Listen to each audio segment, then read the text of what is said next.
Cologne Cathedral. Just say those words to any traveller and a picture immediately comes to mind. Those twin spires soaring above the Rhine, reaching towards the heavens with an almost ethereal grace. A masterpiece of Gothic architecture. The intricate stone carvings, the detailed facades, and the sheer scale of the structure leave visitors in awe. Located in the heart of Cologne, Germany, the cathedral, officially known as the Cathedral Church of St. Peter, is not just a church, it's a symbol of the city itself. It stands as a beacon of history, culture and faith.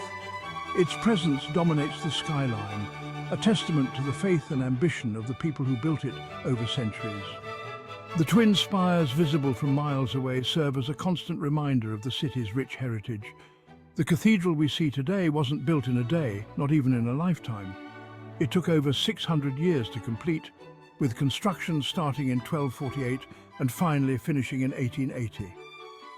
Its story is one of perseverance, halted construction and unwavering belief, with each generation contributing to its grandeur. The dedication of countless artisans, architects and labourers is etched into every stone, a microcosm of European history itself. From the medieval period through the Renaissance and even surviving the bombings of World War II, the cathedral has witnessed and withstood the test of time, standing resilient as a guardian of the past and a beacon for the future.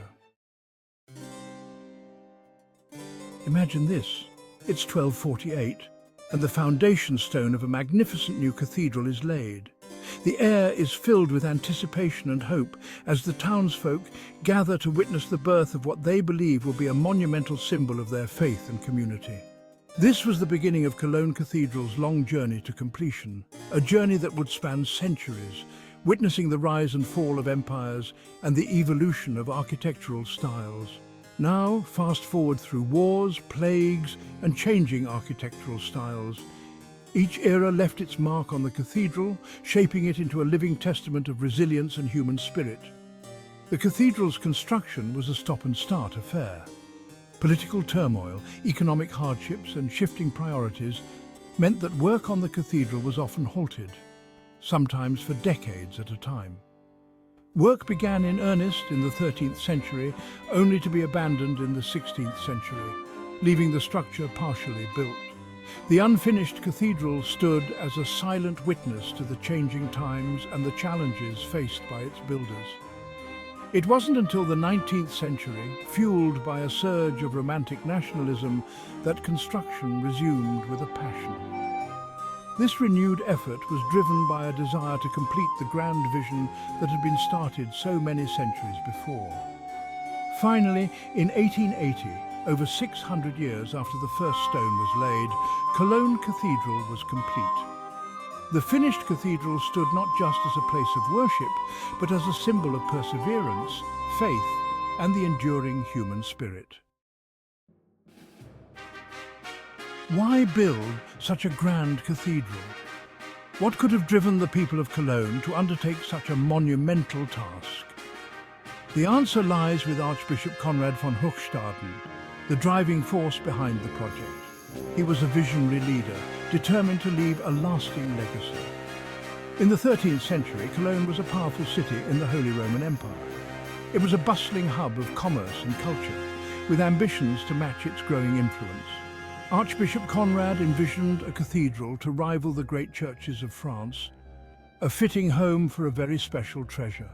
He wanted to create a masterpiece of Gothic architecture that would stand the test of time. Cologne had acquired the relics of the three kings, said to have visited the infant Jesus. These relics were believed to hold immense power and were a source of great pride for the city. These relics were of immense religious significance, drawing pilgrims from across Europe. People travelled long distances, enduring hardships, just to catch a glimpse of these sacred artifacts. The new cathedral would become a shrine for these relics, a beacon of faith and a symbol of Cologne's prestige. It was not just a building, it was a testament to the city's devotion and ambition, a place where the divine and the earthly met. Enter Master Gerhard, the architect credited with the cathedral's early design.